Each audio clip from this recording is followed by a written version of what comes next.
Alors, on peut commencer. Je voudrais qu'on évoque ensemble Bezrat Hashem. On rentre cette semaine, n'est-ce pas, dans le Sefer Shemot, et ça me paraissait utile. On parle souvent, évidemment, de Moshe Rabbeinu et toute la valeur inestimable de Moshe. J'ai eu l'occasion de le traiter dans le passé. Mais je voudrais aujourd'hui, et justement, ça prend encore plus, j'ai envie de dire, de sens et de valeur dans le contexte actuel, le don de soi exceptionnel de Myriam.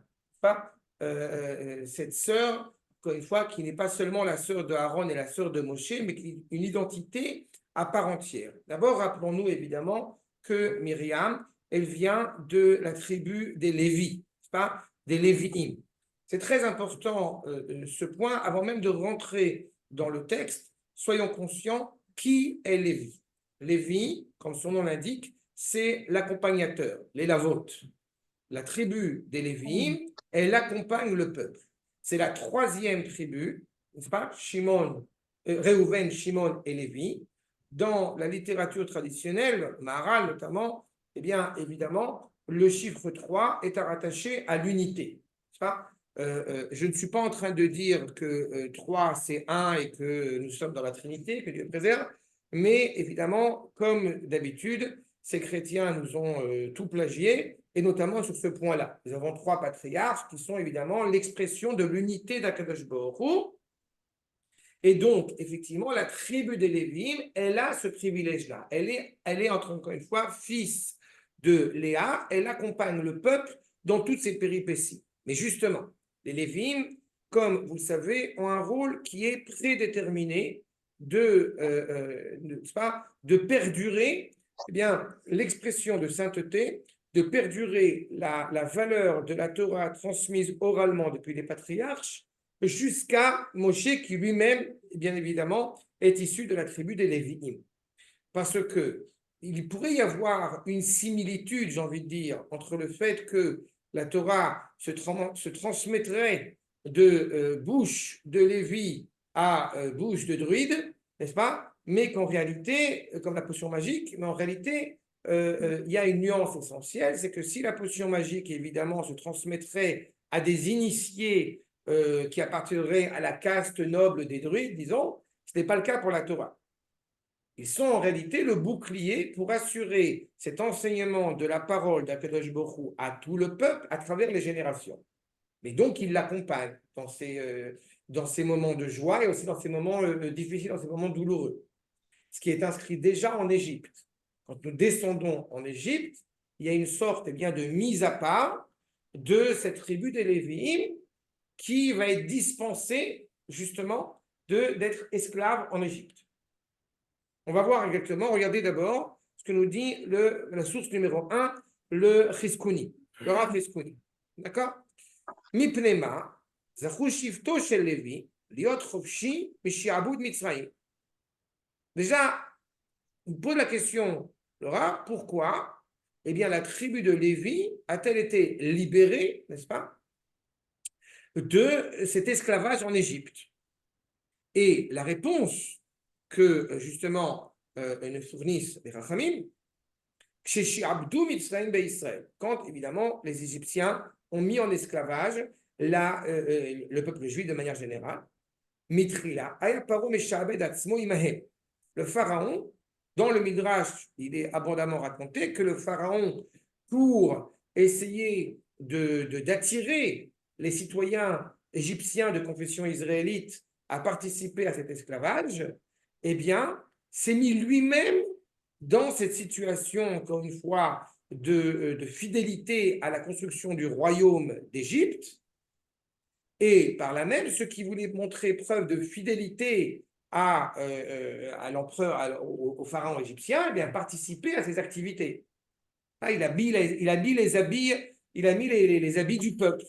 Pas donc évidemment, quand le pharaon met un sapin de Noël chez lui, bon, ben, c'est normal. Mais quand un juif en Égypte va mettre un sapin de Noël, ça devient plus compliqué. Pas enfin, un sapin de Noël, c'est une image, évidemment, pour être parler d'Égypte. Pas et évidemment, hélas, le juif, non seulement en participant à l'œuvre de, comment dirais-je, de construction de l'Égypte, eh bien, il va en y être malheureusement par la suite totalement esclave de cela. il ne sera plus indépendant de son identité. C'est ce que nous dit Gérard Prisconi. Paro meshabed atzmo imahem, kedei sheitamtsu bemelacha. Ils font un effort. Encore une fois, vous comprenez que celui qui ne participerait pas à cette œuvre de construction démontrerait la thèse du pharaon, à savoir, il y a un peuple étranger parmi nous. Il y a une mentalité qui n'est pas fidèle à la mentalité égyptienne, qui ne souhaite pas s'assimiler à la culture égyptienne.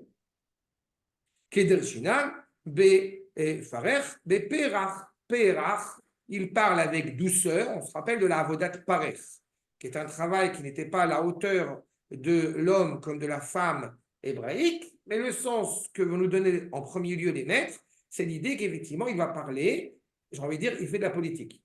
Il va parler gentiment, sympathiquement, en démontrant la justesse de son propos. D'Otasha, Niskar Shivto chez Lévi, justement, c'est à ce moment-là que la tribu donc de Lévi, Mashetziva Yaakov, ce qu'avait ordonné Yaakov déjà à l'époque, Beshat Ptirato, au moment de son décès, chez Lo Ishaou Lévi, les Fishaya Atid, la Set et Aaron Kodesh. Il est hors de question que justement la tribu de Lévi, selon l'ordre de Yaakov, participe à ce travail-là, ce labeur-là, parce qu'ils auraient dans l'avenir le rôle de prendre sur leurs épaules les tables.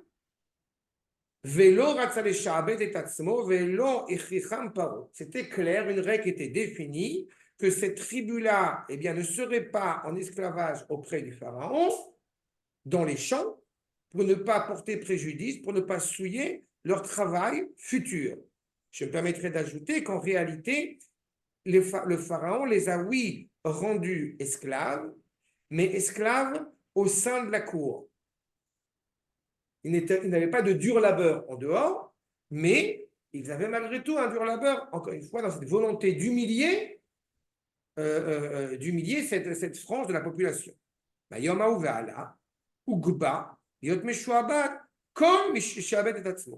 Comme nous l'avons signifié dès le départ. Vous voulez être plus français, plus égyptien que les Égyptiens eux-mêmes, désormais, eh bien, on va vous retrancher à cette identité égyptienne. On parle du peuple. Mais en ce qui concerne le cœur, cette identité, encore une fois, essentielle, qui est transmise depuis Abraham et ce jusqu'à Moshe, eh bien, cela passe par la tribu des Lévi'im. Avraham Masar Kol Kabbalat Torah le Yitzhak, ve Yitzhak le Yaakov, ve Yaakov le Lévi, ve Lévi, ve Zaro, Oshivu Yeshivot be Mitzrayim. C'est les Lévi'im qui vont s'enquérir de mettre en place des yeshivot en Égypte. Et pas, encore une fois, j'ai envie de dire à l'échelle individuelle, une yeshiva, un ghetto, le ghetto de Goshen qui avait été affirmé, qui avait été énoncé par la tribu de Yehuda, qui prend conscience, encore une fois, de la valeur du peuple et de l'oxygène, de l'épine dorsale qui va lui permettre de perdurer. Ou les fils chez Yodim, Shum Melacha, Velon Isuba, Lonasuba, Rak Betorah, Ayakol Eskehem, Lon Ishtaabdu Bemitzrayim. En fait, on a l'impression qu'il y a une sorte de critique ici qui est posée chez le Rav Prisconi, à savoir, comme ils ne savaient pas faire autre chose, bon, bah, ils vont se contenter, mais ils vont se réserver exclusivement à la Torah. En réalité, ce n'est pas qu'ils ne savaient pas faire autre chose, ou plutôt, heureusement qu'ils ne savaient pas faire autre chose.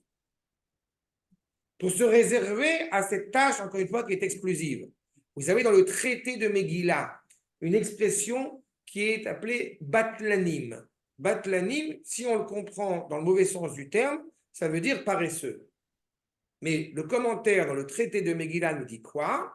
Que dans chaque ville, il faut qu'il y ait 10 batlanim, 10 personnes qui ont renoncé à subvenir, à s'enrichir au possible, et qui se préservent d'étudier, qui se préservent pour étudier la Torah, pour étudier et pour l'enseigner. Parce qu'en réalité, la ville, elle tient sur ces 10 personnes. Donc, il faut qu'il y ait ces Lévi'im qui vont accompagner le peuple. Comprenez, le rôle pédagogique est essentiel. Je me permets de rappeler que dans les villes refuges où quelqu'un aurait commis un meurtre par inadvertance, un homicide involontaire, il serait condamné à partir dans une ville refuge, mais pas tout seul, avec son rave. avec les Lévi'im. Parce qu'il n'est pas seulement responsable de la faute qu'il a commise, le Rav, celui qui lui a enseigné, a aussi une responsabilité dans la manière dont il a dispensé son enseignement. Et c'est pour ça qu'il doit être là-bas pour encore une fois, l'éduquer. En tous les cas, vous voyez cette implication-là. Donc, on a affaire à des gens qui vont être responsables de recevoir la Torah et de la transmettre. Et je permettrai d'ajouter que dans la discussion qui a existé, vous vous rappelez, avec la fille de Yaakov, Dina, face à Shren, n'est-ce pas, ce fils de Hamar qui a osé la violenter. Là, je n'insulte pas, pour ne pas après être taxé d'insulte, c'est Ben Hamor, donc c'est Ben Hamar, pas, comme on dit en yiddish. Et le fait est, c'est qu'il y a donc deux frères qui ont justement agi de manière cohérente, c'est Shimon et Lévi, mais motivés par la colère. Et on voit à quel point autant Shimon va être inscrit dans la tribu de Yehuda, parce qu'au moment, c'est coutume de dire, quand il faut partir en guerre, eh bien, il faut avoir cette fougue des Marocains que son Shimon inscrit dans la tribu de Yehuda. Et donc, évidemment, c'est nécessaire. On ne peut pas gérer un pays avec des gens en colère, évidemment. Ça, c'est d'un côté. Et de l'autre côté, on a Lévi qui va avoir le rôle essentiel d'enseigner la Torah. De là à penser une seule seconde qu'il faudrait énormément de patience pour travailler dans l'éducation, voilà, je pense que vous l'aurez compris. C'est exactement la même problématique, encore une fois, la même fougue qui va être orientée vers justement cet enseignement, cette transmission de cette parole vraie qu'est la Torah. Nous dit le Ramban, Minag, accord numéro 2, Minag, Bechol Am, et c'est ce qu'on retrouve dans chaque civilisation. Vous avez toujours une frange de la population, mais c'est pour ça que j'ai insisté sur de ne pas faire d'amalgame, parce que, comme j'ai parlé des druides face aux Lévi'im, ou parler des curés face à l'Avdil au Rabbanim, il faut bien comprendre que ce n'est pas une secte, ce n'est pas un monastère. Dans chaque civilisation, nous dit le Ramban, Liot laem chachamim morei toratam. Nous avons des sages qui enseignent, les philosophes grecs qui sont de côté, encore une fois, Velachen, iniach laem paro, shevet levi, shayu chachamehem veziknehem. Le pharaon a agi de la même manière avec, donc, on va dire, les rabbins, avec les imams, avec les curés, avec les bouddhistes, avec les qui vous voulez, sans comprendre qu'il y a une nuance de taille. En Israël, on l'a très bien compris, puisque justement, on veut essayer d'empêcher parfois les rabbinim de parler. Puisque justement, le rôle du rav, c'est de parler. C'est de transmettre, encore une fois, pas parler pour ne rien dire, mais c'est de transmettre justement ces valeurs essentielles qui vont influer et influencer, encore une fois, le combat que mène le peuple. Ve'akol siba, mais Hachem. Tout cela est directement orienté, énoncé par Akadosh Baruch. Je poursuis. Justement, on nous dit Rabbi Yoshua ben Lévi, puisque la tribu de Lévi est dispensée et libre de ce dur labeur en Égypte, eh bien, le pharaon, comment dirais-je, il décèle un danger. Pourquoi? Nous dit, vous avez ce qui est en gras. Amar lahem paro. Bishvil shatem pnuim, atem omrim nelcha ve'nizbecha le'eloheinu. Évidemment, vous n'avez pas de travail sur la tête, vous n'avez pas d'esclavage, vous n'avez pas de difficulté, alors vous vous sentez libre, alors vous parlez d'idéaux, vous parlez de valeurs. Dans toutes les civilisations, on va dire, fascistes, sans faire d'anachronisme, le plus grand danger a été toujours ceux qui pensent, a été toujours ceux qui en réalité sont animés par des valeurs. Parce que quand il y a des valeurs, eh bien, on aura beau essayer d'y nuire, de les briser, on n'y arrivera pas. Parce que, encore justement, et Dieu sait combien les Juifs étaient dans un état d'extrême détresse pendant 210 ans et aussi pendant 2000 ans, et cette idée même de conserver intact l'an prochain à Jérusalem, eh bien, fait que 2000 ans après, on est arrivé à Jérusalem. C'est exactement la problématique. Et donc, le pharaon comprend cela comme étant un vœu de paresse puisque vous ne travaillez pas, évidemment. Les roues, les ciblotechem, les Israël. Allez voir ceux qui souffrent. Allez voir Israël. Davar acher, nous dit le Rambam. Amar lahem, dayechem shatem omdim pnoim. Vous tenez libre. Shema ra lachem. Et voilà l'inverse. Évidemment, vous n'avez rien à faire, donc vous vous ennuyez. Donc vous avez besoin, encore une fois, de trouver une occupation. Les roues, les ciblotechem. Nous dit justement Rabbi Avraham. C'est quoi l'echou les ciblotechem? Je répète, allez voir les souffrances du peuple.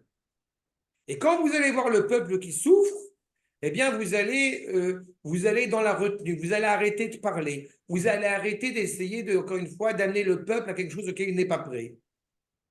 Ça serait tellement plus facile, plutôt que d'écouter ces idéalistes sionistes absolument fanatiques et messianiques, d'aller dire, allez, donnez-leur Gaza, donnez-leur tout ce qu'ils veulent, juste qu'ils nous foutent la paix.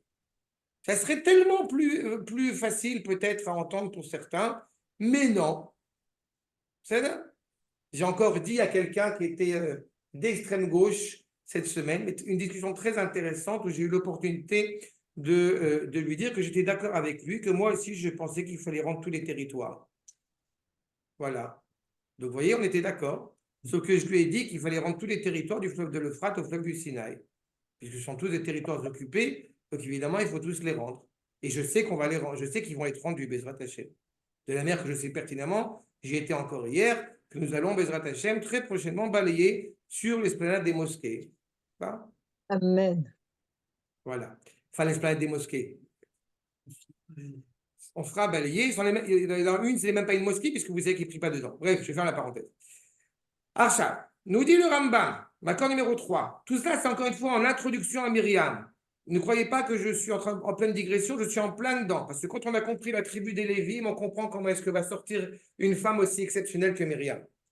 Nous dit le Rambam dans Ilchot Avodah Zarah, l'accord numéro 3. Là, on est dans la halakha. Yashar Yitzhak Melamed Umazir. Vaïshem Yitzhak. Yitzhak, il est encore une fois en train d'enseigner. Et encore une fois, rappeler la prudence. Yitzhak Odi Ali Yaakov, Umineu Lelamed. Il lui transmet à Yaakov l'importance d'enseigner. Marzi Kol Anilvim Elav. De prendre soin de tous ceux qui l'accompagnent pour perdurer cette parole. Yaakov Avinu Lama Lemed Banar. Il a enseigné à ses enfants. Kulam. Ve'evdil Levi.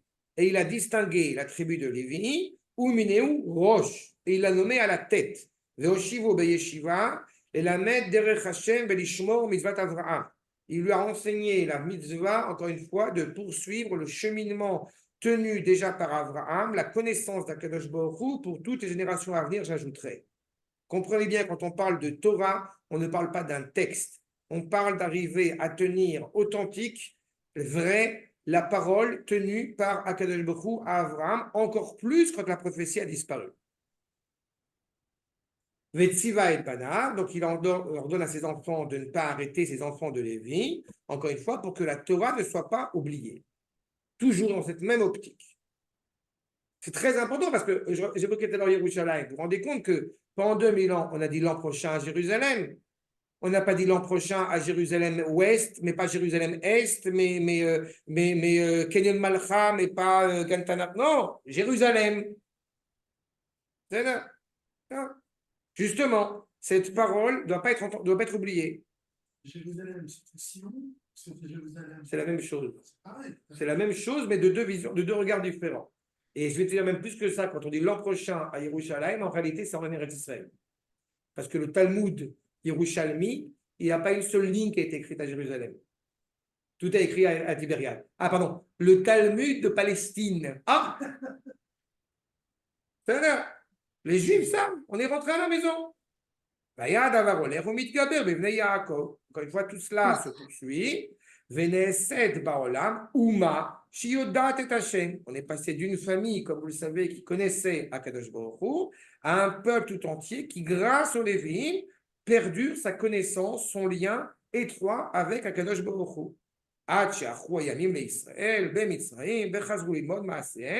Encore une fois, on s'est écarté justement du cheminement, on est sorti du ghetto, on a commencé à virevolter à droite à gauche, et malheureusement, on a épousé les us et coutumes, Maasen, Vela Avot, Kochavim. On a commencé à honorer, voire évidemment que Dieu préserve, à fêter le nouvel an, que Dieu nous en préserve, et de célébrer la Saint-Sylvestre et Marchémot. Vous voyez, on s'est écarté de cette je dis ça évidemment, c'est de la théorie, ça n'existe pas dans les faits, mais je dis ça de manière purement théorique, c'est ça. Quand la vote, comme autant, commencer à honorer voilà, le temps, leur temps, excepté la tribu des Lévi'im, qui elle est têtue, chez Ahmad ben Mitzvat Avot, qui est resté fidèle aux patriarches et aux matriarches, ou Meolam, lo Avat Shevet Lévi, Avodat Kochavim, comme vous le savez, elle ne participera en aucun cas à la faute du Vaudor, notamment, elle est toujours restée fidèle, encore une fois. C'est aussi la tribu qui va rentrer en Eretz Israël, puisqu'ils n'ont pas d'héritage sur la terre d'Israël, donc ils n'ont pas fauté à la faute des explorateurs. Donc les Lévim, les femmes et les enfants de moins de 20 ans vont rentrer en Eretz Israël. Vous voyez, encore une fois, cette ambivalence qui est ici évoquée. Maintenant, nous rentrons en Égypte dans la période, durant la génération de Myriam. D'abord, il y a une question toute simple. Pourquoi s'appelle-t-elle Myriam? Myriam vient de Marl, Mérirout. C'est-à-dire que pendant les 6 ans de la Seconde Guerre mondiale, vous serez d'accord avec moi, disons 6 ans, voire un peu plus même d'ailleurs, vous serez d'accord avec moi que la situation pour le peuple juif n'est pas la même en 1935, en 1939, en 1943.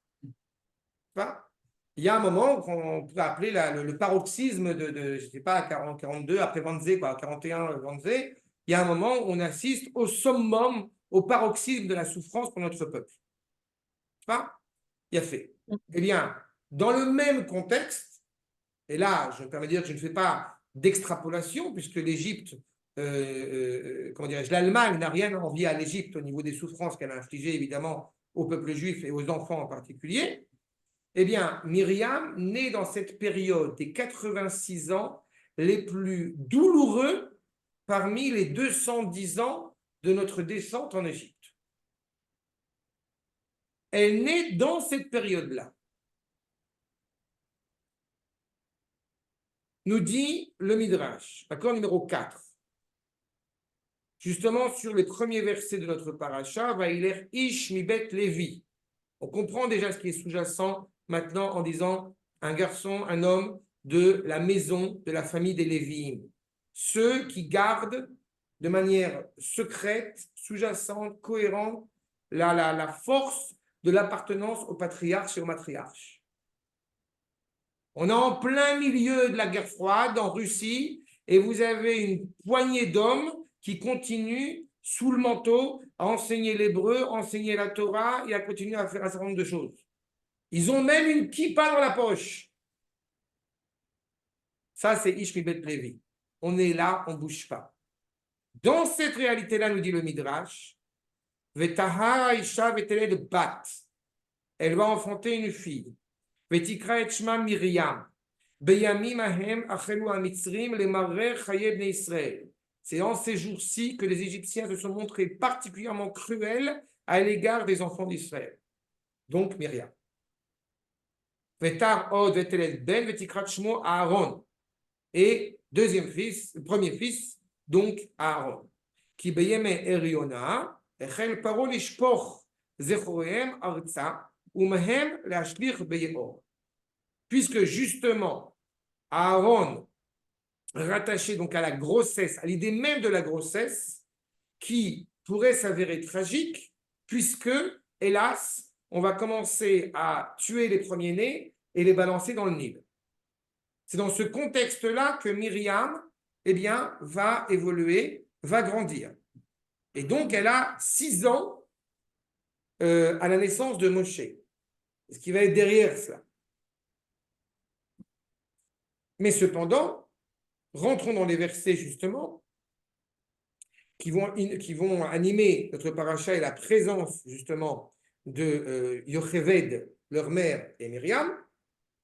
Accord numéro 5. Yomer Melech Mitzrayim le Meyaldot Aivriot. Asher Shem Achat Shifra. Le Shem Hashenit Poua. Nous parlons des sages-femmes hébraïques, donc elles sont animées par cette nature hébraïque et tout ce que cela, évidemment, englobe avec. Cette idée, encore une fois, de transformation, cette idée d'être relié à la vérité en tant que telle, sans être assujetti au monde qui les entoure. Et vous avez donc ces deux femmes, Shifra et Poua.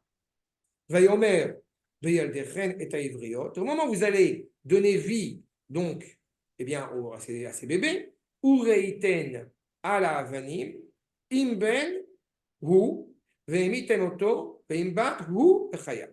C'est un fils, puisque encore une fois, on parle des douleurs de l'enfantement. La femme, traditionnellement, accouchait à l'époque debout, n'est-ce pas, et pas assis. Donc le bébé était sur la pierre, si je puis dire, était arrivé sur cette pierre. Si c'est un garçon, on le tue. Si c'est une fille, il vit. Elle vit. Que font les femmes? Vetir ena ameyaldot et Elohim. Elles ont une grande crainte envers Akadosh Baruch Hu, appelé pour le coup Elohim et pas Hachem. C'est important pour la suite, mais qu'on l'ait en tête, cette petite nuance. Vélo Asuka Diber Hélène n'ont pas fait comme leur a ordonné Melech Mitzrayim. Vous remarquerez qu'on n'a pas dit Paro, mais Melech Mitzrayim. Et c'est très important parce que nous sommes en train d'aller à contre-courant avec les institutions. Quand on ne pourrait pas aller contre la loi, puisque la loi a fixé qu'on devait tuer les premiers-nés, qu'on devait tuer les garçons, eh bien, ces femmes, animées par la crainte révérentielle envers Akadosh Baruch Hu, ne tuent pas les enfants. Pourquoi? Parce qu'elles n'ont plus une grande crainte envers Akadosh Baruch Hu qu'envers l'État. C'est comme si, par exemple, vous aviez, je ne sais pas, un appareil judiciaire qui faisait une opération absolument frauduleuse et absolument terrible en pleine guerre, et qu'on prétexterait en disant « votre bagasse ne vaut rien à côté d'Akadosh Baruch Hu ». Sans faire évidemment d'analogie, mais quand même. Vetechena et ayeladim. Et elle donne vie donc à ses enfants.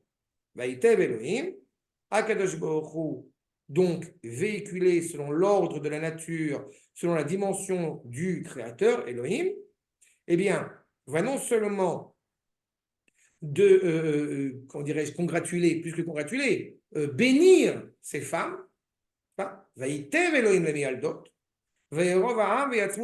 non seulement il va évidemment louer ces sages-femmes, mais il va faire en sorte qu'en plus de ça, au grand désarroi du pharaon, le peuple va se multiplier par 6. Ils vont être énormes.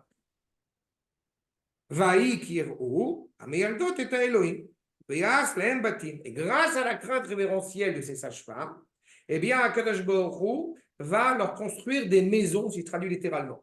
Et de quoi parle-t-on quand on dit maison? Et puis d'abord, première question, évidemment, pourquoi c'est référé à Myriam, un enseignement bien connu, sur le fait qu'il s'agisse de Shifra et de Poua. Ces noms sont importants. Qui est Shifra? C'est Yocheved. Qui est Poua? C'est Myriam. Pourquoi s'appelle-t-elle ainsi? Et c'est là où on voit justement le don de soi de Myriam et de Yocheved et de Myriam. Nous dit Rashi, accord numéro 6, Poua, Zo Myriam. Chez Poua, on met d'Aberet Veroga la Valade. Ils ne sont pas en train simplement de permettre à l'enfant de naître convenablement. Elles sont aux petits soins avec lui.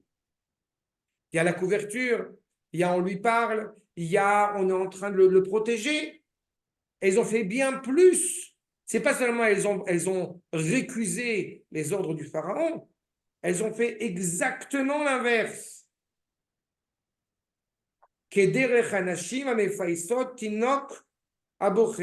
Le bébé qui pleure, elles sont là encore une fois en train d'être aux petits soins, de courir de tous les côtés avec lui.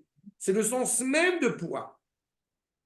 Et puis, un autre sens qui est évoqué, nous dit Rashi, Poua, la chambre, Zaaka.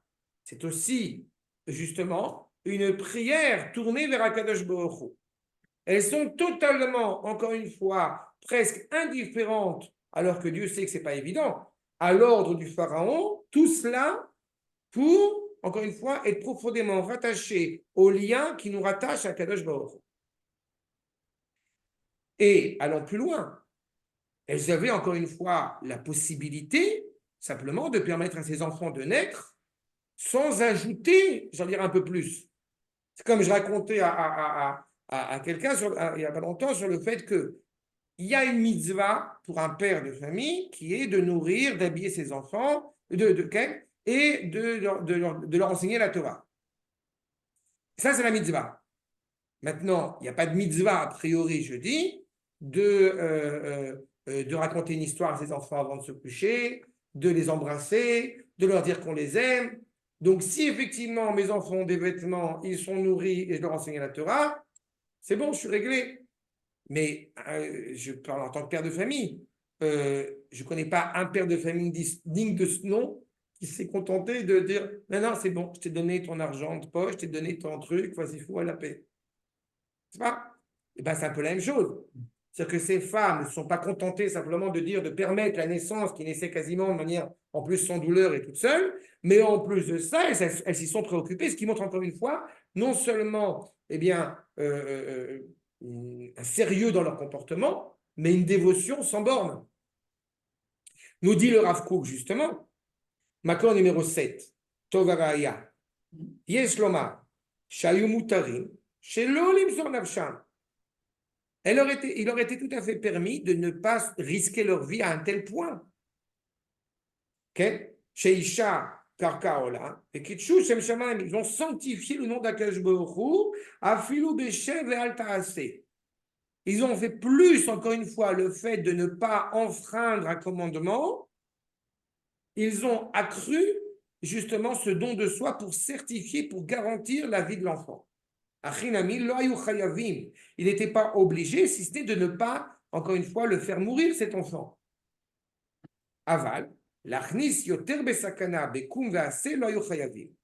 avaient l'obligation de tuer l'enfant si c'était un garçon, ils ne l'ont pas tué. Et comme je l'ai dit, ils ne se sont pas contentés de cela. Non seulement ils ne l'ont pas tué, mais en plus de ça, ils s'en sont préoccupés. Kedin Torah.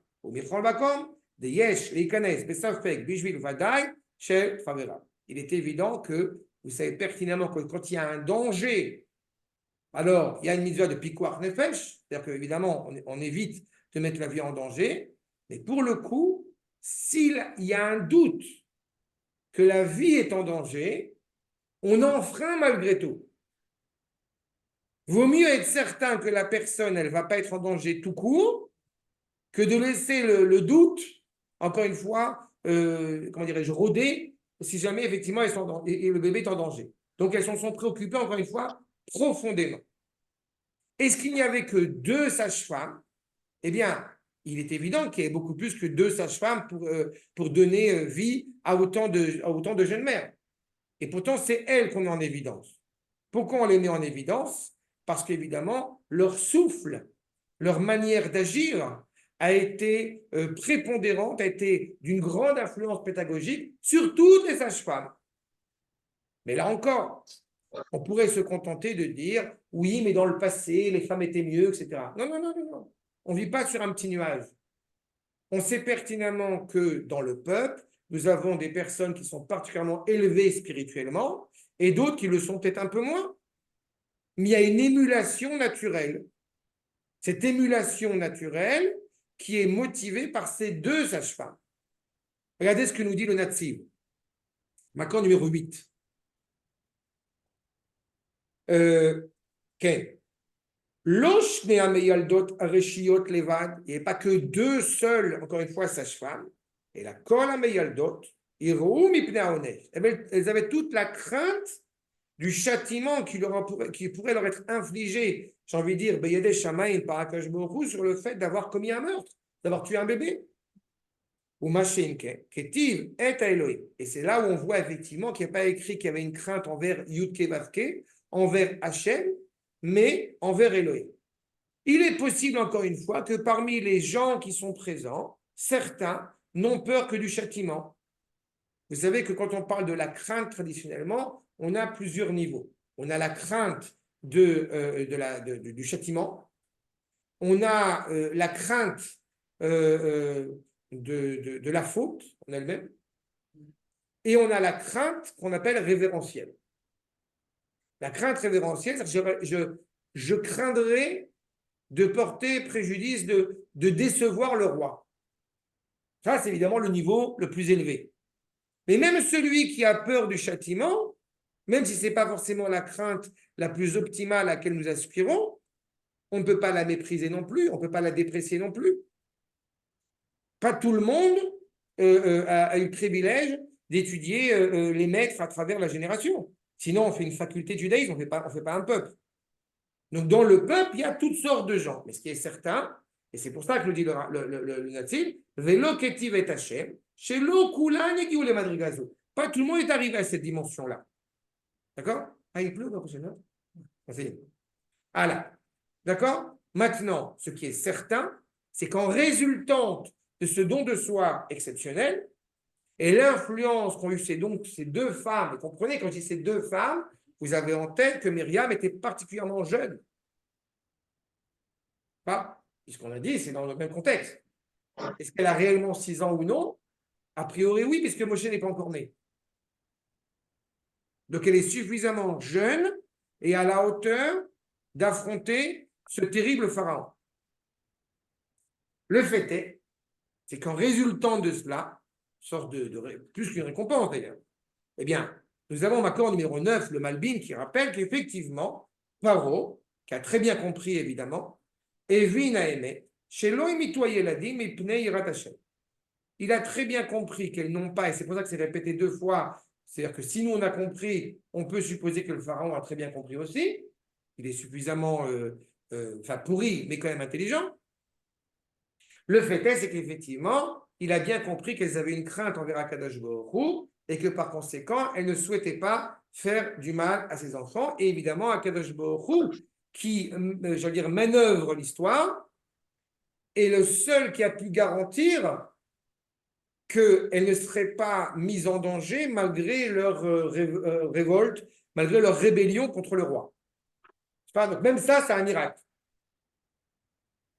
Les Meyaldot, Velo Asalahem, Ram et Uma. Ils n'ont pas fait de mal.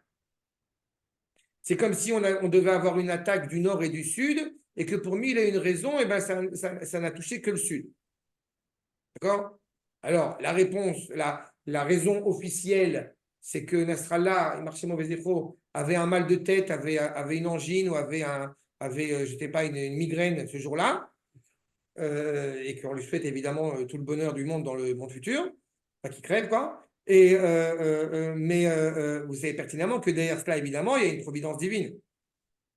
La machine n'a pas marché, et dans le drame que ça a été, bah, ça aurait été encore plus terrible si de front on avait dû subir le nord et le sud en même temps. Encore une fois, c'est des procédures qui sont délicates. Et vraiment, je ne galvaude pas les propos, parce qu'on sait pertinemment que comme on l'a dit tout à l'heure, que la souffrance du peuple juif en Égypte est absolument intolérable. Et donc, dans ce cadre-là, eh bien, justement, Akadosh Baruch Hu, et c'est ce que nous rappelle le Malbim, justement, qui fait que, eh bien, elles ont clairement eu une récompense, un mérite, déjà dans ce monde, par leurs actes. On a, Baruch Hashem, ces hommes, ces femmes, ces enfants, actuellement, qui sont. Je vais dire un truc, parce que c'est un élève qui m'a envoyé ça. Il était avec moi hier sur le Harabait. Et évidemment, sur le Harabait, on a prié, on a Baruch Hashem souhaité pour la Israël et tout ça.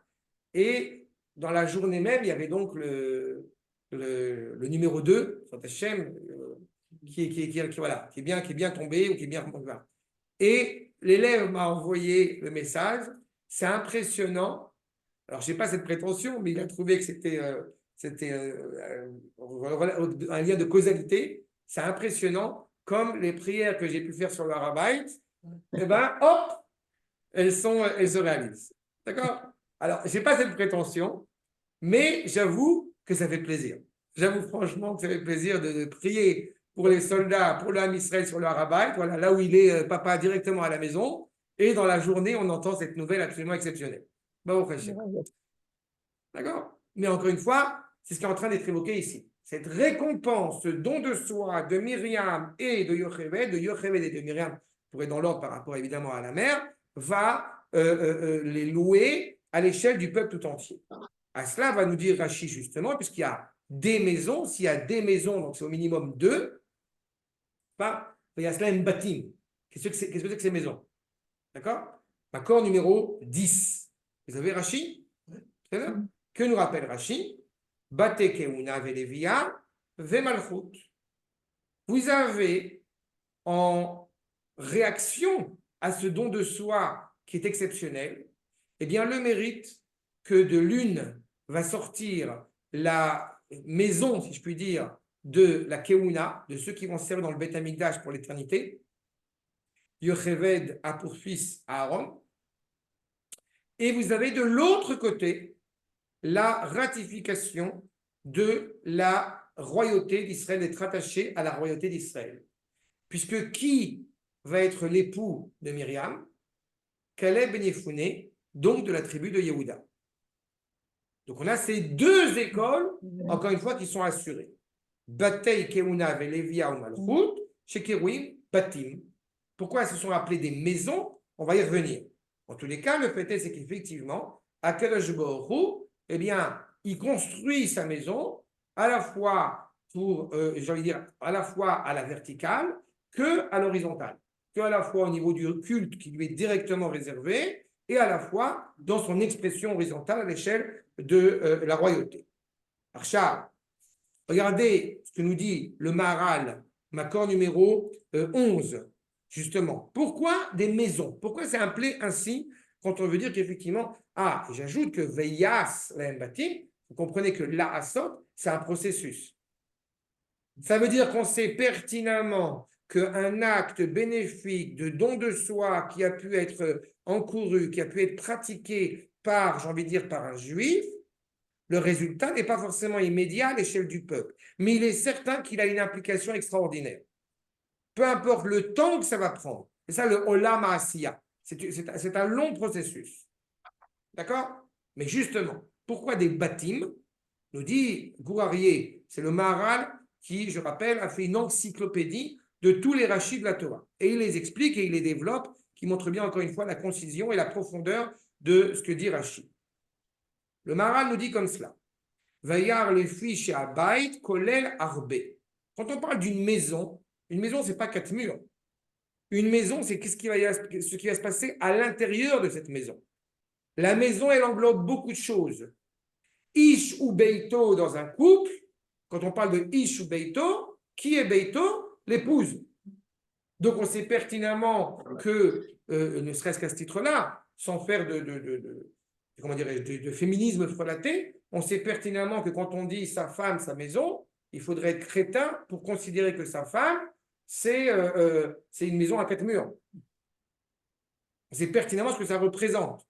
La valeur, c'est plus qu'une touche, la valeur de cette présence féminine qui donne vie, qui donne sens à la maison. En cela, Ish ou Beito, à l'échelle de la nation, on comprend que derrière cela, eh bien, c'est le souffle qui va animer la nation. C'est le souffle qui va animer cette maison. De quoi va être remplie cette maison? Donc d'abord, elle englobe énormément de choses, la maison. Je répète, ce n'est pas qu'une chaise et une table, ou un lit, je ne sais quoi d'autre. C'est beaucoup plus que ça.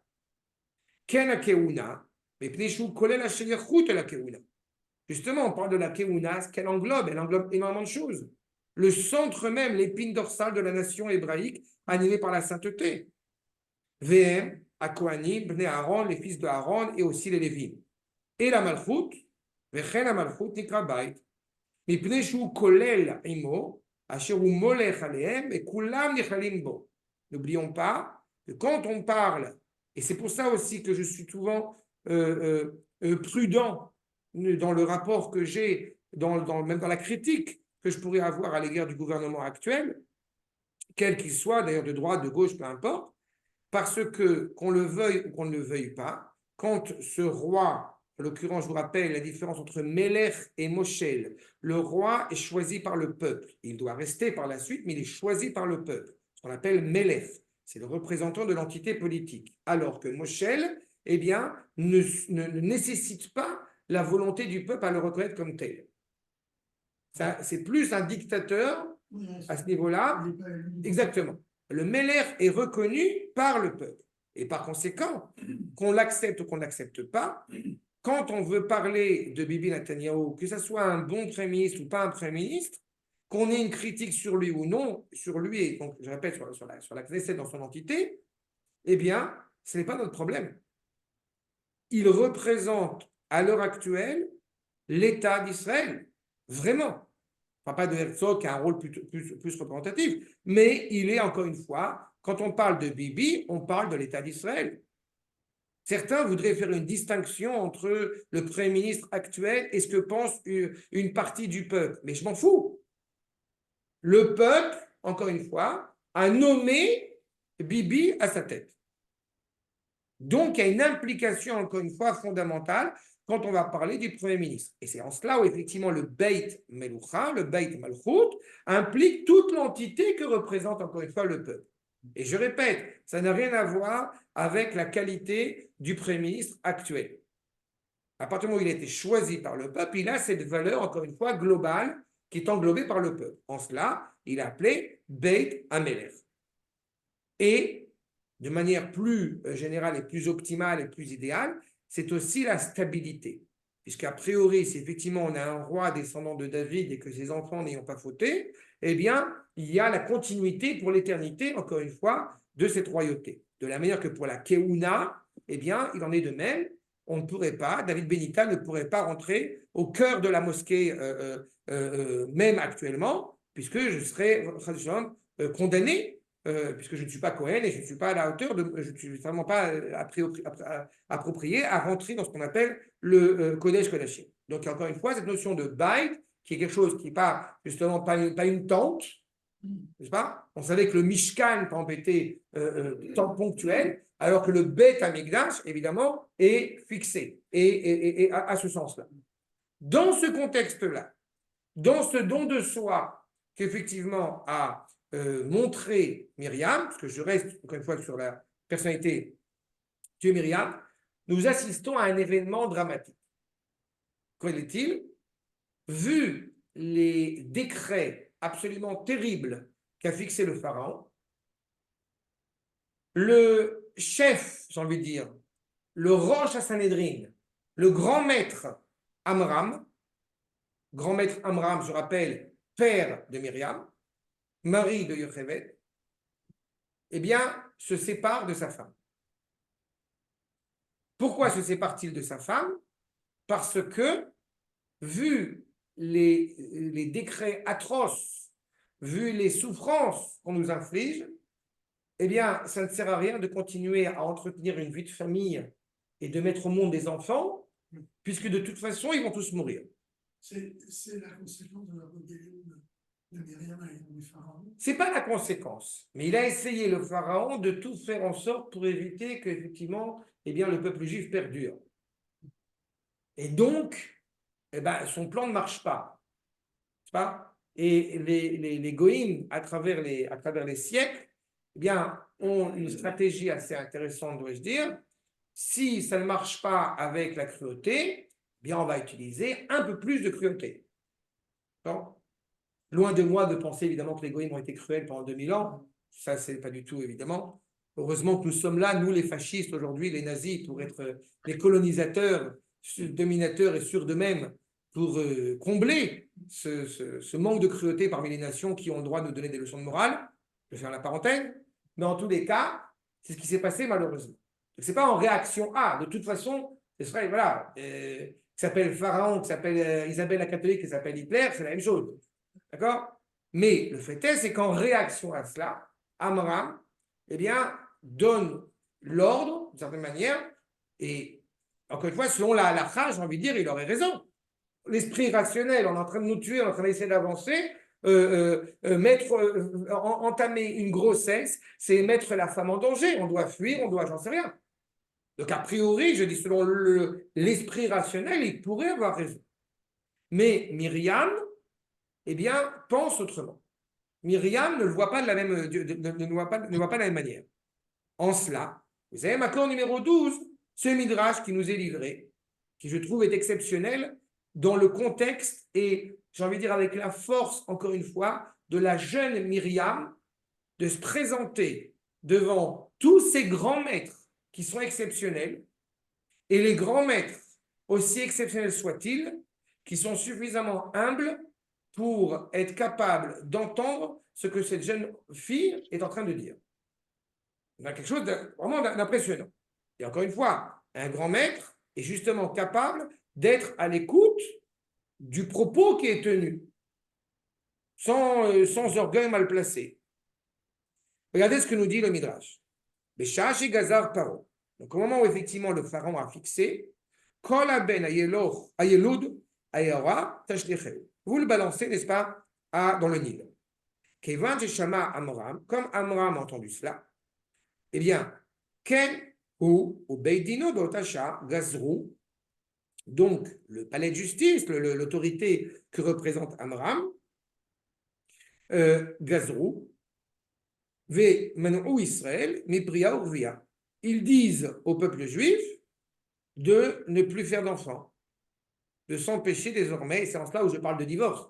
Quand on va à l'encontre, puisque la maison, le sens même du foyer, c'est justement de pouvoir avoir des enfants, encore une fois, avec la santé de la femme, etc. Mais en tous les cas, c'est ça qui est évident. Du coup, Otsi ou Etneshehem, donc ils renvoient à leur femme d'une certaine manière, puisque, encore une fois, ils n'ont pas d'enfants avec elle. Vous remarquerez que le nom même, qui n'est pas évoqué dans le verset directement, mais Amram, comprenez la dichotomie qui existe entre Am-Ram, donc un peuple nombreux, et la réalité des décrets du Pharaon qui veut effectivement détruire totalement Israël.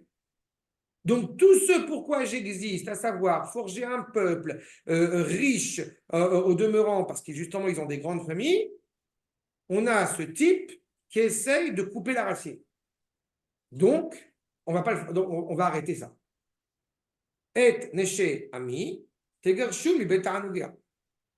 Les femmes de mon peuple, eh bien, nous allons malheureusement les renvoyer. Les Fichach, Koré et Yocheved, Akara. Pourquoi est-ce qu'effectivement Yocheved aurait été stérile alors qu'elle a déjà eu Myriam et Aaron, elle a déjà mis au monde Myriam et Aaron, nous dit le Midrash, parce que ni Ta'akra, ni Beita. Elle a été donc eh bien, déracinée, si je puis dire, de sa maison. Myriam, Aïta, Otaet, Otasha, Bat, Sheshani. Vous voyez ce que j'évoquais tout à l'heure. Elle a 6 ans. Ve'amra, Abba. Abba. Donc on voit cette appellation, encore une fois, il n'y a pas du tout de chutzpah, n'est-ce pas de chutzpé, comme disait la grand-mère de mon épouse, Aléa Shalom, anglophone, qui demandait how do you say chutzpé in Hebrew. Ça, chutzpah. Donc, vraiment une parole sincère. Papa, Paro ayatov l'Israël yoter mincha. Le pharaon était meilleur pour Israël que toi. Lama Paro Gaza, pourquoi il parle comme cela? Paro a fixé pour les mâles, lui, il a fixé pour les mâles. Toi, en encourageant donc le divorce, tu empêches la naissance de garçons comme de filles. Paro Gazar Safek Nitkaima, Gzerato Safek Lo. Paro, il a mis en effet ce décret avec toujours un doute que ça se produise ou non. Parce qu'on a vu les femmes, les Yocheved, les Shifra et Poua, qui de toute façon empêchaient ce décret de se réaliser. Mais il le savait. Oui, il savait en plus avant, mais en tous les cas, il a tout essayé de son côté pour essayer de mettre. Mais en fin de compte, ce qu'avait décrété le pharaon, malgré la cruauté avec laquelle qu'il employait, il y avait toujours un doute que tu arrivais à sauver quelqu'un. Alors que ce que prône Amram désormais, il n'y a plus de chance, puisque les hommes ne vont plus avec leurs femmes. Toi, tu donnes sens réellement à leur décret. Kevan Shama Amram et Divrea. Amram a entendu les paroles de sa fille, et vit Ota Lifne Sanhedrin. Il l'amène devant le Sanhedrin, Ve Amra Lifne. Et elle redit les propos qu'elle a tenus. Amroulo Amram, Ata Asarta Vata Tzarech La'atir Vetadavar. Pourquoi est-ce qu'il n'est pas évident de la part du Sanhedrin, après avoir écouté les propos de Myriam, d'effectivement de réparer, de corriger ce qu'ils ont indiqué, parce qu'ils n'ont pas forcément cette autorité. C'est que si l'avis de Amram est si important, vous comprenez à quel point la personnalité de Amram pèse énormément. c'est toi qui as interdit, il n'y a que toi qui peux autoriser à changer la loi, le décret qui a été prodigué. Vous remarquerez de la même manière que dans cet esclavage, dans cette douleur qui inonde le peuple, pas une seule seconde à l'échelle du peuple, ils ont remis en cause, j'ai envie de dire, les propos du Rav, qui est aussi très notable. Si le Rav a dit on va à droite et pas à gauche, personne dans le peuple qui participe à la destinée du peuple juif, eh bien, va oser imaginer pendant une seule seconde aller à gauche plutôt qu'à droite. Ce qui n'est pas négligeable, encore une fois, à rappeler. Et le fait est, c'est que justement, que va faire Amram? On va essayer de peut-être de changer les choses secrètement pour éviter de provoquer trop le peuple. Non. Il y a justement Aaron et Myriam qui vont préparer clairement, encore une fois, des bougies pour entamer un processus de renouveler ce qui jadis avait été interdit par Amram lui-même. Il est fondamental de le faire au grand jour pour qu'il soit bien entendu justement, parce que, encore une fois, on est plein dans l'Égypte, que ces décrets soient peut-être faits secrètement. Non. Il est impératif, vont dire en réalité Myriam, puis aussi Aaron, en allumant ces bougies, que le peuple juif, en allumant la lumière, j'ai envie de dire, que le peuple juif soit conscient que les hommes reviennent vers leurs femmes. Kedei, nous dit ce qui est en gras, Kedei, Sheidou, Israël, Ve'arzirou et Hashem. Ils ramènent leurs femmes. Kevan, Shiraou, Amrou, Shira, la Kadosh Baruch Hu. Ils ont chanté envers la Kadosh Baruch Hu. Lo Amrou, Shira, et Amrou, Arshav, Moshe, Agoel, Nolad, Ve'anu, Mimitzraim, Alléluia, Betzet, Israël et Mitzraim. Tout ce qu'on va retrouver dans le Hallel qu'on dira par la suite, il n'y a pas seulement un éclairage physique, les bougies qui s'allument, il y a un éclairage dans la morale, dans le moral du peuple. D'accord? Et ça, c'est essentiel. Ce qu'a opéré Myriam depuis sa plus tendre enfance, depuis sa naissance, jusqu'à et je pèse mes mots, jusqu'à, en réalité, déjà annoncer la naissance de celui qui va délivrer Israël. Tout cela au nom de quoi?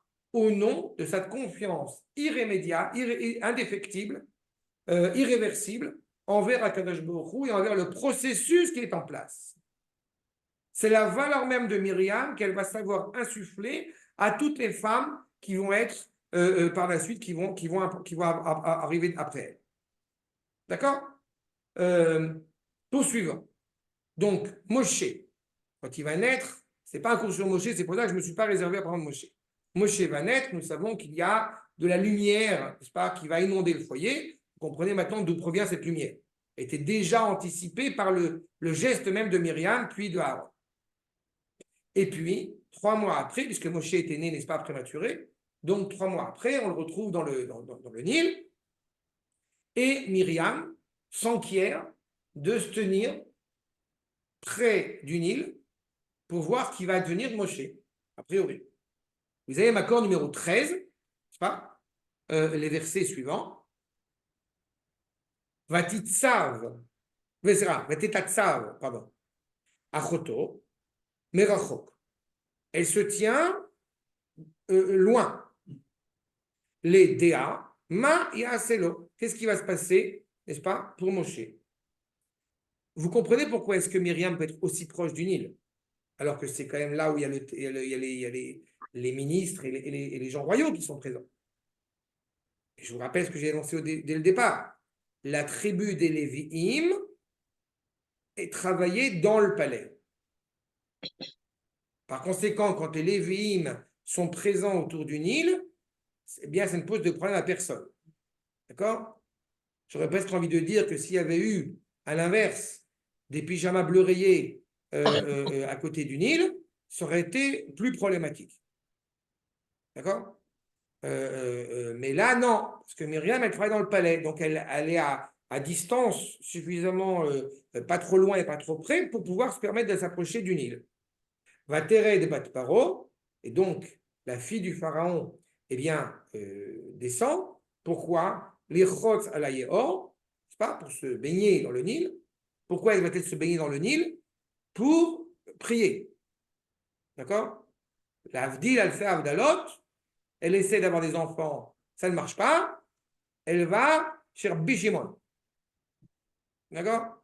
Comme je dis, la Havdil, que Dieu préserve, ce n'est pas de mauvais parallélisme. Mais le Nil étant une divinité, évidemment, peut-être il y a une sgoula, en se trempant dans le Nil, ça pourra faire avancer les choses. Et Narotea, ses servantes qui vont avec elle, Alida Yeho, Vetire Ateva, Ine.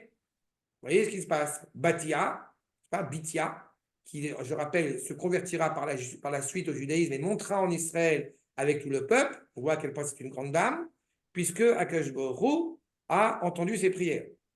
D'accord? Évidemment, Akadosh Baruch Hu a un pas lourd et pas le Nil. D'accord? Mais c'est ça qui est derrière. Achab. Ah, il y a une question, pardon. Je n'ai pas vu. Lama, Lishmoa, Shoim Khalash. Vous n'entendez pas? Moi, j'entends. Ah, d'accord, j'ai cru qu'il y avait eu un problème. Achab. Donc, je poursuis sur le fait qu'effectivement, donc, eh bien, il y a ce berceau, n'est-ce pas, qui est présent, et Tamata Vatikra, elle tend le bras, le Midrash raconte que le bras même va se tendre un peu plus loin pour pouvoir vraiment récupérer ce berceau. Tiftar Vetereo Tayeled, elle voit donc cet enfant qui devient un jeune homme qui pleure, puisque Moshe Rabbeinu pleure la souffrance, n'est-ce pas, du peuple. Alors c'est un bébé, mais il pleure déjà comme un adolescent, comme un jeune homme. Vatomer et Mielde Aivri Mze. Quand elle reconnaît chez lui, évidemment, le bébé qui vient d'une famille donc hébraïque. Et Tomer Achoto, El Bat Paro. Myriam qui est proche, n'est-ce pas, de la fille du pharaon et qui lui dit clairement, je vais aller chercher justement une femme, puisque évidemment la fille du pharaon n'avait pas de lait à offrir. Et puis en plus de ça, alors regarde, vous pourriez me dire, mais elle va proposer ça aux femmes qui sont autour d'elle, aux nourrices qui sont autour d'elle. Mais Moshe ne veut pas de ce lait, pas? Puisque Moshe ne veut pas en aucun cas de boire de Chalav Nochi, pas? Il ne veut pas de Chalav Akum, il veut du Chalav Israël. Et je ne plaisante pas, c'est ce que dit le Midrash sur le fait que de la bouche qui va donner la Torah, qui est aussi métaphorisée en lait, il ne serait pas envisageable que de cette même bouche, eh bien, soit consommé du lait de femmes étrangères. Donc, évidemment, elle va rappeler Yochevet pour pouvoir allaiter son enfant. Et justement, regardez, dans ces quelques versets que j'ai lus au sens obvi du verset, au sens obvi des versets, vous voyez ce que nous dit le Mechilta, camp numéro 14, le Midrash, quand il commande justement ces quelques versets. Echan matzinu, shenevia aita Miriam. Et là, Shamra lavi, sofra atamolid, ben shemoshia et Israël, miyad mitzrayim. Oh, il faut se rappeler un détail essentiel que j'ai souvent l'habitude de rappeler, mais qui est important. Un prophète, à la différence de son appellation en français, n'est pas un oracle grec. Le prophète n'est pas là pour prédire des choses. Le prophète est là pour retransmettre de manière fidèle et authentique la parole d'Akadosh Baruch Hu telle qu'elle lui est transmise.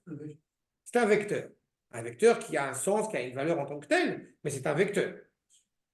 Partant de ce postulat, vous comprenez que Myriam, qui se tient debout assez loin du Nil, mais quand même assez près pour voir ce qu'il en est de son frère, certains pourraient objecter en disant, enfin, elle le sait puisqu'elle est prophétesse. Certainement pas. Elle est convaincue de la parole d'Akadosh Baruch Hu qui va prendre soin de son frère, parce qu'elle est persuadée que c'est lui qui va délivrer Israël. Mais il n'en demeure pas moins qu'elle est prête à donner sa vie pour assurer la délivrance d'Israël. En cela, nous dit le Midrash, justement, tel qu'elle l'avait annoncé déjà à son père, celui que tu vas enfanter va être celui qui va délivrer Israël. On a deux sens à Moshe. On a un sens obvi, qui signifie en égyptien ancien fils. C'est pour ça que Batia l'a appelé Moshe, alors que le vrai nom de Moshe, c'est Touvia. Et deuxième point, qui est en général soutenu, sur le fait qu'effectivement, pourquoi je l'ai appelé Moshe? Parce qu'il a été sauvé des eaux. Et dans ce cas-là, ça aurait dû être appelé Machouille, un passif. Le fait qu'il soit appelé Moshe, il y a déjà une allusion au fait qu'il va être le Moshia, même s'il y a un in à la fin, à la base, qui va donc délivrer Israël. C'est une parole active.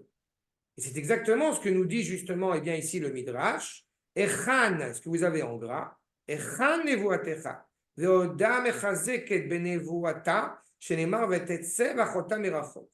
On voit à quel point cette prophétie est renforcée avec l'idée que Myriam poursuit sa quête, poursuit sa route, pour justement eh bien, voir de loin, comprenez loin ici, pas seulement physiquement vis-à-vis du Nil, mais elle voit loin.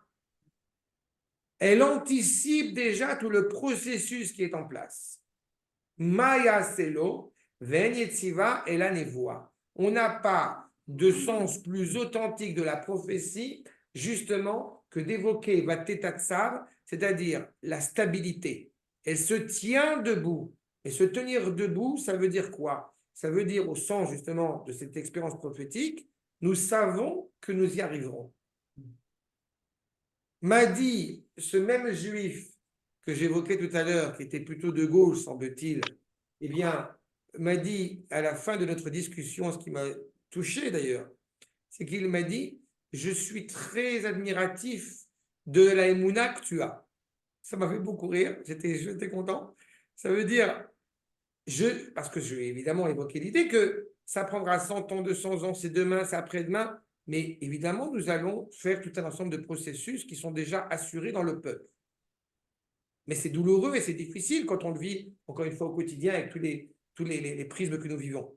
Mais il n'empêche qu'on regarde de loin. Je ne sais pas comment, je ne sais pas dans combien de temps, je n'ai pas cette prétention, mais on est dedans. Alors, je n'ai pas la prétention de ressembler à un centimètre, à un orteil de Myriam, et c'est ça qui est en train d'être indiqué. Elle n'est pas en train de dire qu'il n'y aura pas de souffrance, puisqu'elle vit, elle, au cœur même d'Auschwitz. Mais dans cette réalité-là, il n'en demeure pas moins qu'elle est profondément animée par la véracité de son propos. En cela, eh bien, nous dit le Midrash, Merachok, En Merachok, Mechol Makor. Il n'y a pas d'éloignement, si ce n'est Roi HaKodesh. Comme on dit, elle est déjà animée par ce souffle de sainteté. Comme il est indiqué dans le prophète Jérémie, Merachok Hashem Nereli. De loin, Akadosh Baruch Hu m'est apparu. Donc elle est déjà animée par ce souffle de sainteté. Et c'est ce qui m'amène évidemment à un point supplémentaire concernant la personnalité de Myriam. Après avoir parlé de la naissance de Myriam, après, dans le contexte, après avoir évoqué ce don de soi par rapport à la naissance des bébés, après avoir évoqué même évoqué même la naissance de Moshe, encore une fois, qui assure eh bien, cette délivrance. Nous avons un autre épisode fondamental, c'est la traversée de la mer. Que se passe-t-il au moment où nous traversons, n'est-ce pas, la mer des jonques? Là, encore une fois, que j'aime rappeler que Yam Souf, c'est aussi Sof. C'est pas la mer rouge, comme certains l'entendent. C'est la mer, non, c'est la mer de la faim. C'est genre, tu es là, on ne peut pas avancer plus. Et il va y avoir la déchirure de la mer. En gros, on pourrait s'enquérir, on pourrait peut-être s'entêter à dire, nous n'avons pas de solution. Nous sommes devant la mer, nous n'avons, et certains l'ont pensé d'ailleurs, nous n'avons aucune solution au problème. Et en réalité, il y aura une solution au problème. La mer va se déchirer et on va passer. N'est-ce pas? Dans cette réalité-là, vous avez le chant que nous connaissons tous, mais vous avez aussi Myriam qui va prendre son tambourin pour continuer à chanter, n'est-ce pas, avec donc les femmes, eh bien, cette réjouissance de la mer qui est en train de traverser. Alors, il y a plusieurs questions qui s'imposent, mais voyons les versets d'abord. D'accord, numéro 15. Vatikach Miriam Anevia, Achot Aaron, et Atof Beyada. Elle prend ce tambourin dans sa main, Vetetsena Kol Anashim, semble-t-il, avec donc, toutes les femmes, Acharia, Betupim ou Bemacholot. Elles ont des tambourins, elles ont des lyres, et elles chantent et elles se réjouissent encore une fois des sorties d'Égypte. J'ai juste une toute petite question quand même qui m'interpelle quand je vois cet épisode. Où est-ce qu'elles ont, comment dirais-je, d'où elles ont sorti ces tambourins de Auschwitz? On est là-dedans, ok? Là, ça fait à peine une semaine qu'on est sorti d'Égypte. Il y a tout un ensemble de processus qui sont nécessaires pour produire ce tambourin. Ça ne se produit pas en 2 secondes. La nuit du Seder en Égypte, pour pouvoir aller sortir, pour préparer le tambourin, il y a eu un processus en amont. Mais où est-ce qu'ils ont pu faire cela? Quand ont-ils eu le temps de faire cela? Vetan Myriam, Shirou Lachem, Kadima, chantez à Kadosh Bokhu, louez à Kadosh Bokhu, Gaogaa, la grandeur, l'orgueil noble d'Akadosh Bokhu, sous les Rochbo, Ramabayam, alors que nous voyons évidemment les chevaux, les lieutenants qui sont en train de tomber, le numéro 2 du Hamas qui tombe, et nous on se réjouit, Baruch Hashem, etc. D'accord? Évidemment, j'ai dû le rappeler 15 milliards de fois, mais c'est pas grave s'il faut une fois de plus.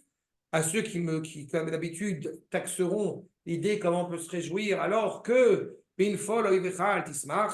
n'a pas le droit de se réjouir à la mort de nos ennemis. Je vous rappelle qu'il ne s'agit que des morts, des ennemis juifs au sein du peuple juif dont on aurait une retenue à nous réjouir. Mais en ce qui concerne les ennemis qui ne sont pas juifs et qui ont porté préjudice au peuple juif, eh bien, leur chute, leur mort, évidemment, est une source exceptionnelle de réjouissance. D'accord? Et là encore, pour pas qu'on me taxe de personnes extrémistes ou je ne sais quoi d'autre, il y a une source qui est relativement moderne, qui cautionne mon propos, évidemment, c'est la Gemara. Je ne sais pas si vous avez entendu parler de ce texte, ça s'appelle la Gemara, le Talmud, n'est-ce pas? Dans le traité de Megillah, page 16, Tetzain Amud Bet, où effectivement il y a ce rapport entre Aman et Mordechai, et puis il y a Mordechai qui monte sur le cheval, source bien connue, et qui demande à Aman de l'aider pour monter sur le cheval parce qu'il est jeune depuis 3 jours. Et à ce moment-là, quand il monte, Aman s'est mis à 4 pattes, évidemment, comme ils savent le faire, il s'est mis à 4 pattes, Mordechai monte sur le dos de Aman, et à ce moment-là, Mordechai donne un coup de pied, donne une bonne beïta à Aman. Et Aman lui dit, mais comment tu peux te réjouir? Dans ta Torah, il y a écrit qu'on n'a pas le droit de se réjouir. Pas? Je cite évidemment avec l'accent dans le texte. Et la réponse de Mordechai, que des ennemis au sein d'Israël. Donc si la Gemara traite évidemment abondamment de ce propos, moi, David Benita, petit, je ne fais que suivre les enseignements traditionnels. En tous les cas, le fait est, c'est qu'elle se réjouit, elle enchante à Kadosh Baruch Hu, elle loue à Kadosh Baruch Hu avec ses tambourins. D'où les a-t-elle sortis?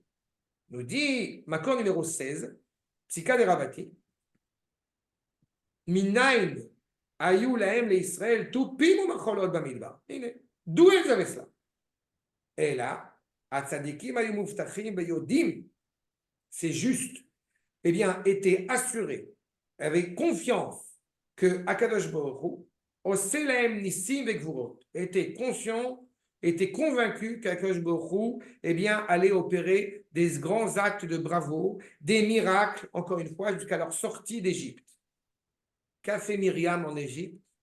Elle n'a pas seulement été, on l'a vu avec les sages-femmes, elle n'a pas seulement agi, elle s'est préoccupée de faire propager, de faire perdurer cette propagande profondément positive, profondément de confiance envers Akadosh Baruch Hu dans le combat qu'ils vont devoir mener en sortant d'Égypte.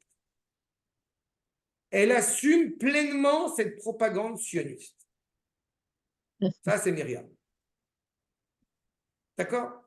Donc, on est en plein milieu d'Auschwitz et pourtant, elle va préparer des tambourins. Et pourtant, là-bas, elle va dire qu'il faut qu'on y aille parce qu'on est en train de se préparer à sortir. Car Amra, Myriam, ce que vous avez en gras, Shira, les Nashim, Shenemar, Shirou, Lachem.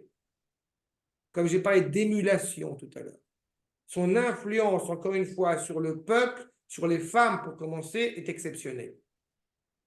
Il y a une vraie démarche qui existe. On peut se demander, mais pourquoi est-ce que Myriam a ce privilège-là? Qu'est-ce qui la rend si importante? Pourquoi est-ce que Aaron, avec tout le respect qu'on a pour Aaron, Moshe évidemment, Amram évidemment, pourquoi est-ce que cette nature masculine qui est d'une grande élévation, eh bien, elle n'a pas forcément cette sensibilité interne, j'ai envie de dire, qu'a eu Myriam depuis le début jusqu'à la fin? Il y a une raison à cela. Voyons ce que nous dit, pour terminer, eh bien, le Rav Kook, Makor numéro 17. Il rappelle que vous avez le fameux puits de Myriam. Vous vous rappelez que chacun des parnassim, chacun des luminaires, chacun des dirigeants de notre peuple dans le désert avait le mérite de nous apporter ce qui nous manquait.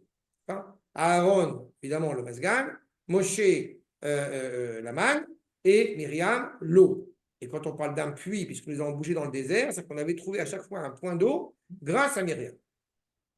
Et justement, on nous dit que quand on monte, si on monte en haut de Har Carmel, je voulais dire, je ne vais pas faire l'affront de dire Stella Maris, chamichement, mais si on va à Haïfa, eh bien, on voit de là-haut, semble-t-il, dans le lac de Tibériade, on voit le puits de Myriam. D'accord? Ce n'est pas forcément à comprendre au sens obvi du verset. Okay? Et c'est ce que dit la tradition. Pourquoi est-ce qu'elle a ce puits, pourquoi ce bord, pourquoi ce BR est-il rattaché à Myriam? Ça, c'est la Gemara, dans ma Masechet Shabbat. Et à cela nous dit le Rav les choses suivantes.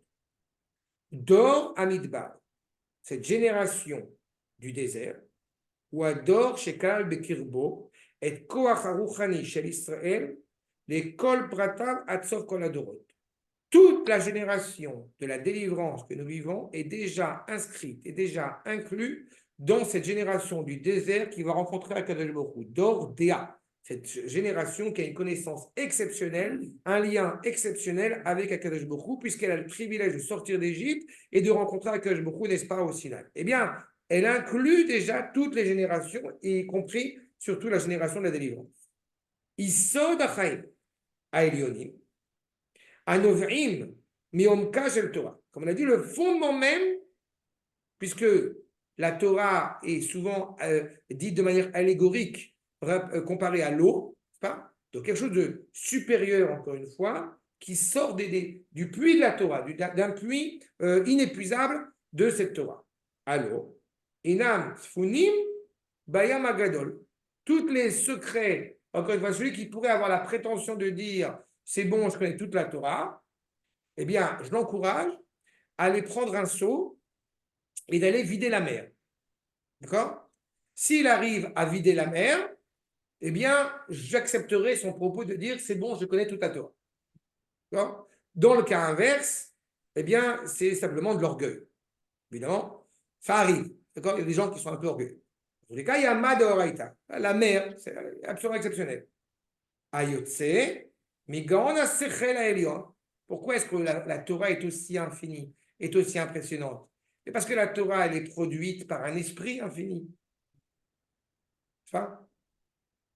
C'est comme je disais tout à l'heure à un élève que je suivais et que je lui rappelais, j'étais heureux qu'il ait le référence, que je lui rappelais la folie des grandeurs. Dieu est grand, mais combien? Par rapport à Don Salus, par rapport à De Funès, où est-ce qu'on place Akadosh Baruch Hu? Il est un peu plus grand, d'accord? Au moins 30 cm de plus. D'accord?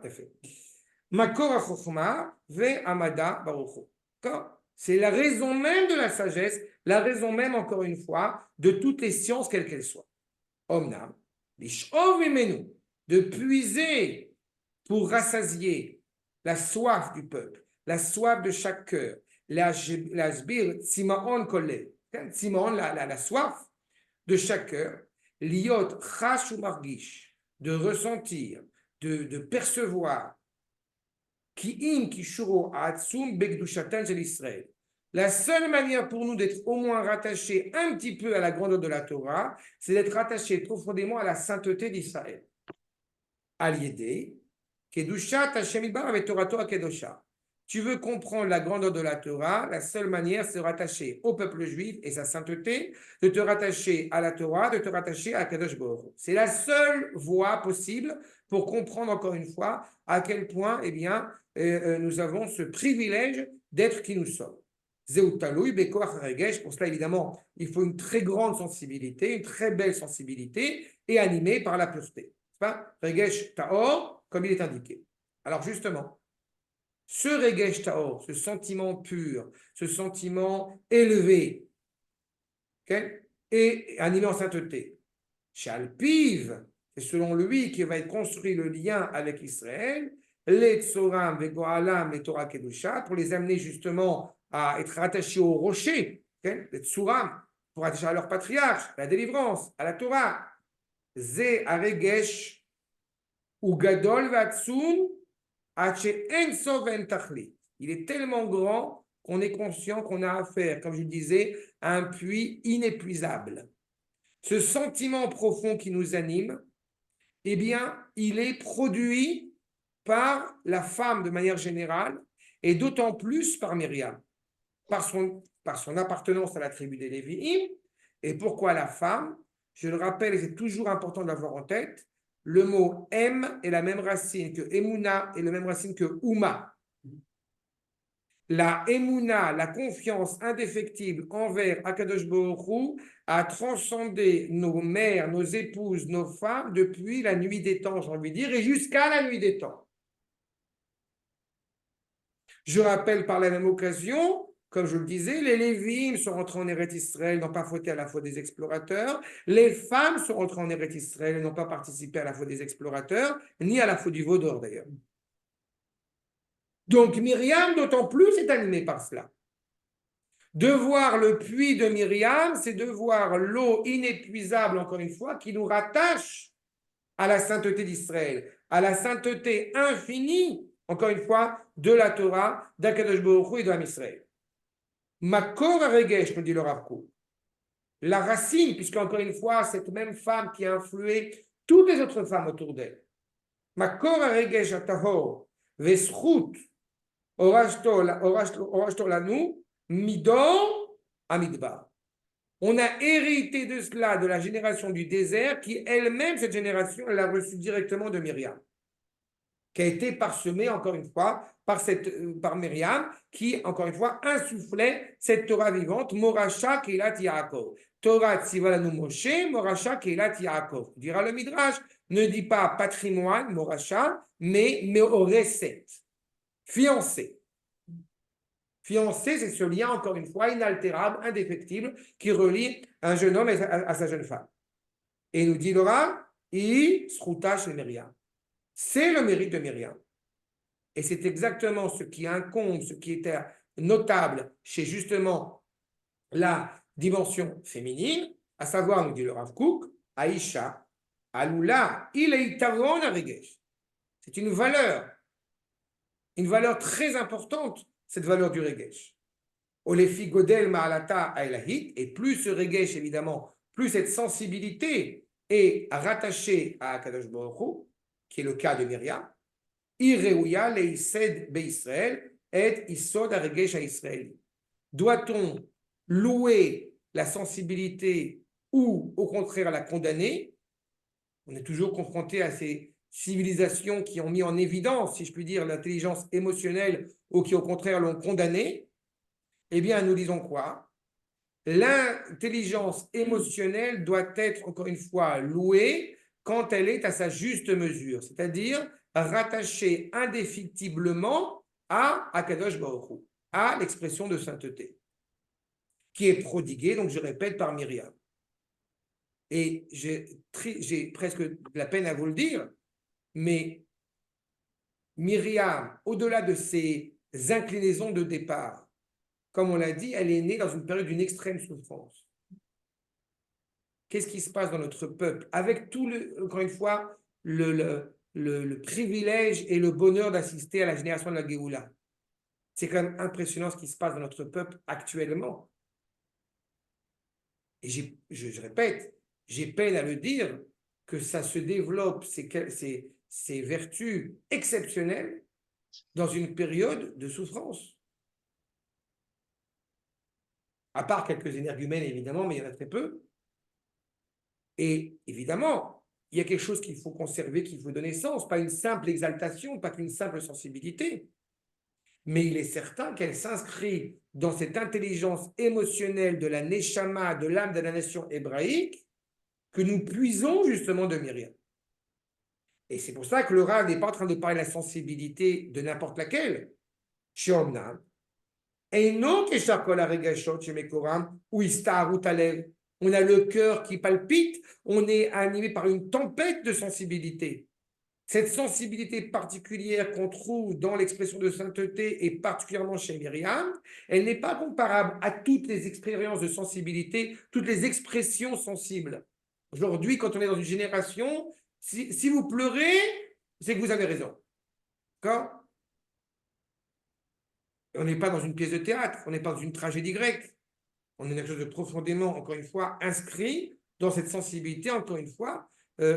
Est-ce qu'on pleure plus pour le gagnant de The Voice ou pour des soldats qui sont tombés à Gaza? Bon, vous voyez. Important, comment j'ai entendu quoi il n'y a pas longtemps? Il faut pas, faut pas disproportionner. Un mort est un mort. Qu'on soit un terroriste à Gaza ou qu'on soit un soldat israélien, colon, donc fanatique, c'est la même chose. Vous voyez, là, c'est du grand art. C'est sensibilité. Vous voyez bien à quel point c'est évidemment tordu et totalement sinueux. Non, on parle de ce sentiment justement qui est inhérent à Myriam, cette mère de Torah, cette mère de sagesse, cette mère de vérité, encore une fois, qui n'a pas de... c'est pas le terme de finalité, parce que ça a une finalité, mais ça n'a pas de fin, ça n'a pas de limite. C'est en cela où il n'y a pas de quête, il n'y a pas de tachlit. Cette émouna-là, elle anime Myriam alors qu'elle est née dans une extrême souffrance. Mais elle a confiance dans le projet qui est en marche. En cela, il m'apparaît essentiel, et je conclurai là-dessus, que justement, alors que nous commençons le Sefer Shemot, le Sefer de la Géoula, cette première Géoula d'Égypte, c'est d'autant plus important et d'autant plus actuel et contemporain que dans cette période où il y a des hauts et des bas, des épreuves réjouissantes et des moments réjouissants et aussi des épreuves douloureuses, eh bien, il me semble important d'apprendre de la valeur de Myriam en se renforçant encore une fois dans cet avenir, dans cette vision qui nous rattache effectivement à la finalité de ce projet divin. Adkan, y a-t-il des questions? Bechavod, je vous écoute. C'est très clair. Tout est clair? Ouais. Eh bien, je vous remercie. Merci à vous. Voilà, c'est l'opportunité. Merci à Myriam, au Hashem, voilà, pour ceux qui veulent prétendre que le judaïsme n'a pas de respect pour les femmes. J'espère que je vous ai une fois de plus démontré le contraire. Et Bezrat Hashem. Et qu'on se retrouve, eh bien, la prochaine fois, avec, dans les meilleures conditions, avec tout l'âme Israël qui se réjouit pleinement dans tout Eretz Israël jusqu'à Gaza au moins. Shalom. Amen, amen. Amen, shalom. Bochim Tiyou. Merci beaucoup. Bonne Avec soirée. plaisir.